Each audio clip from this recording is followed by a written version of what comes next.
Isang mabilisang update sa inaabangang laban ng ating pambatong si Cuadro Alas ngayong darating na Oktubre 13 na kung saan itong ating pambato ay pinagbawalan na ng manager nitong si Jose De La Cruz na makipagsalamuha sa mga Japanese at Pinoy boxing fans na nakabase sa Japan. Kung maalala ay nadali po ng trangkaso noong nakaraang taon itong si Casimero sa Japan.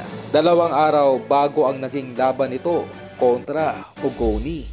At ang nasabing trangkaso po ay hindi nakuha ni Casimero sa mga kasamahan nito noon na sumama patungong Japan, kundi ang nasabing trangkaso po ay nakuha ni Alas sa mga Japanese at Pinoy boxing fans na naninirahan sa Japan na kung saan ang mga ito ay nakipagkamay, nagpa-picture at nagpa-autograph pa kay Alas. Kaya mapapansin na ang mga iilan sa mga Pinoy fanboy ni Casimero na nakabase ngayon sa Japan ay hindi na po pinapalapit ngayon kay Casimero.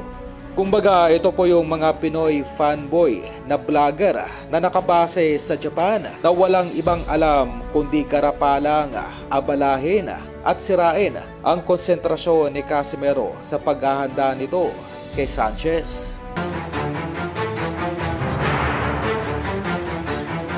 At sa huling balita ay atin nang natalakay noong isang araw lamang ay matawa-tawa pa nga ipinaliwanag nitong si Inoue sa isang panayam na paano raw nito lalabanan si Alas kung wala man lamang ito sa top 5 ng rankings ng Super Bantamweight. Para po sa kalaman ng lahat ay sadyang nagdadahilan lamang itong si Inoue. Kung baga ay nasa yugto pa rin ito na kung saan ay tinatansya pa rin ng The Monster kung masisiguro na ba nito ang panalo kontra Casimero o sadyang patatagalin pa nito ng 1 hanggang 2 taon pa ang match-up sa ating pambato upang masiguro lamang ang pagkapanalo.